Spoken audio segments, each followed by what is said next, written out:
What? This is how he talks. He sounds like a douche, but he's talking. What is it? Go get back in your bed. It's okay.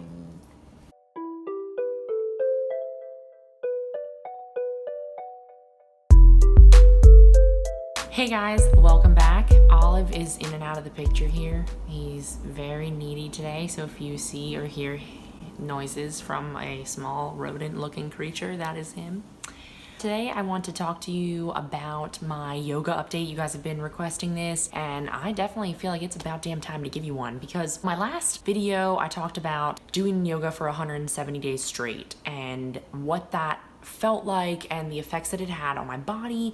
And I want to update you guys and let you guys know that I am not still doing yoga every day. The biggest reason for not doing yoga every day has been that I had a surgery. I had 2 excisions of some moles from my front rib cage, and I kind of didn't want to push myself because it felt weird. Every time I would try to stretch, I would feel crazy shit in here. So I really didn't want to push myself. That was the biggest reason I stopped doing yoga every day. And now that I am all healed up and everything is good to go, everything feels normal for the most part, Olive is falling. We're good. Mommy caught him, superwoman. So now that I can get back into yoga, I want to share with you guys kind of, number one, how it was to not do yoga for such a long period of time and like what it felt like and the effects that it had on my body. Did I lose all my progress? Yada, yada, yada. So I want to talk about that. And then I also want to touch on how I'm jumping back in and this mindset that I'm trying to have to make sure that I am keeping my body safe and I'm not pushing myself too hard, but that I'm also like getting back into a good groove that gives me strength and pushes me to a healthy limit. So let's just go. Let's go. Olive's ready to go. I don't know what we waiting on. A sip of coffee, maybe. Cheers to you. Let's go ahead and talk about how it was for me to not do yoga. Honestly, it was pretty just going stir crazy. Like when you go from doing a lot of physical activity to not being able to, and not being able to like even move my arms like above here because I would stretch my skin out in my stomach too much. It just got to this point where I felt like I was so trapped in my body, and it was such a reality check to be like, dude, be fucking grateful for your body when you do have full capabilities back.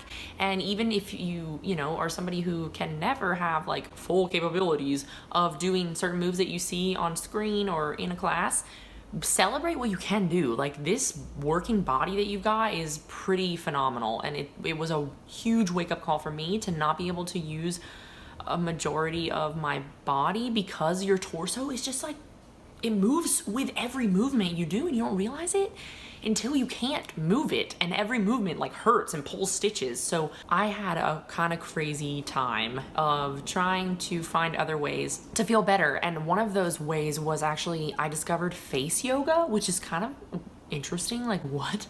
But face yoga is just facial exercises that are, they stimulate movement and lymph movement and all collagen building and all that nice shit, but it really, for me, it was just to like move my body and move muscles that I could control that wouldn't hurt my stitches. So for me, that was my face. And so I worked really hard trying to just like put all my stir craziness and anxiety into doing face yoga. And if you guys are interested in a video on face yoga, just let me know down in the comments below. I'm happy to make a video on that and like show you guys how to do the moves that I learned. And I can talk about all the benefits of face yoga and that and stuff. So just let me know if you want something like that down below. But yeah, that really, really helped me get through this like inability to do the workouts that I was used to doing.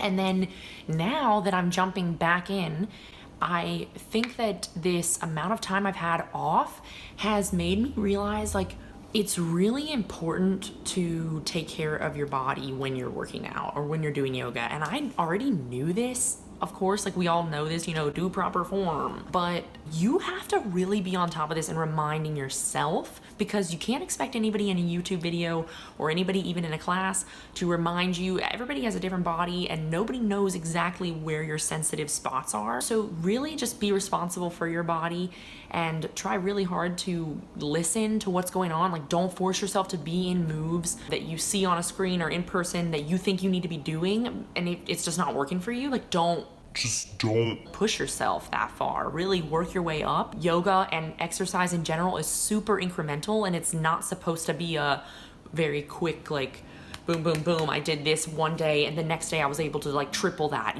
I don't know. Go easy on yourself, y'all. So that's one thing that I'm really trying to keep in mind. I've had sensitive knees for the past couple of years for a couple different reasons that is just for a whole nother video, but I really want to keep my knees in check and make sure that I am taking super good care of them during my yoga and actually like helping them, not just even making sure that I'm not hurting them. I want to be building up the strength around my knees. So I'm really trying to keep that responsibility for myself when I'm watching videos or when I'm doing workouts. Like, I can't just do everything I see on screen just because it looks like a good move. Educate yourself on what moves are actually probably not the best for your body or for your joints, and just don't do those. Replace them with something else. So that is something that for my jump back into yoga, I'm gonna be super diligent about. I've definitely had some I don't want to say sports. I never played sports. I had some workout injuries in high school and college that were just based on like pushing myself too hard and trying to do what I thought was right and not paying attention to proper form. So don't let that be you, and definitely just do your research and take care of your body. It's totally cool to wear braces or gloves or anything that helps you keep stability. Also with yoga mats that have like a center line going down them, I feel like that is super helpful for making sure that you're aligned, and I actually really want to get one of those. I don't have one yet, but I used one in a gym and I was like, dang, this is awesome. And then lastly, actually what was last? Let's think about it. I need a sip of coffee. Oh, I remembered what the third point was. I want to also talk about like what it was like to not do yoga and how that affected my body for like 4 months of not doing it. And now jumping back in, what I've noticed, what I can and can't do that I used to be able to do, and then how I mentally kind of tackle that and approach that. So I definitely have noticed that like downward dog and all these like deeper stretchy movements, stretchy, that's a great word to describe it, but you know what I mean, these deep movements that get really in there and you get like a juicy good feeling. I'm remembering that like those don't just come overnight, and it took me a while to get deep into a good downward dog that like felt so good and pushed myself. And sometimes getting back in now, like it kind of hurts because I am so tight from not doing yoga for 4 months. And I mean, what are you gonna do? I'm not gonna beat myself up. I'm just gonna remember that when you jump back in, it's not gonna be the same. You're going to have areas of your body that just aren't as flexible, and that's cool. And that's definitely happening with me. But I know that the way that my body works, and probably the way your body works too, is that when you tighten back up after being flexible, it takes a little bit of time to work those muscles back out. But once you do, it's like, bam, you're back in there, and you really can get even deeper, and it's almost even faster to get to that flexibility. Like, it doesn't take me as long to get into the deep downward dog that I've been missing. So just give yourself that time. It's gonna come. If you're in the same boat as me and you've taken a break and you want to get back in, don't be like, oh my God, I just lost all my progress, because you didn't. There's so much that you don't realize that you are still keeping. All the placement of your feet and your hands, like, you know this, you've got this. Don't try to compare yourself to what you used to be, or compare yourself to other people and how they do yoga, or how good they are, or how many handstands, or how many crow poses. It's just not gonna work. Don't do it. Yoga's not supposed to be like that. Really focus on where you are right now and finding, I hate to say it, but what feels good, you know? Adrian says it for a reason. Find what feels good, because if it doesn't feel good, it's probably not what you're supposed to be doing right now. Long story short, I stopped doing yoga for a while. I'm back in the game. I can't wait to share with you guys, and I can't wait to keep making videos for you guys. Don't forget to subscribe if you aren't already. I love you guys so much, and I'll see you next time.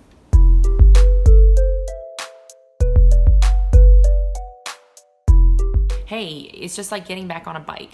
You gotta just give it a little bit of time, and soon enough you're gonna have all the tricks, you know? You're gonna remember that was weird.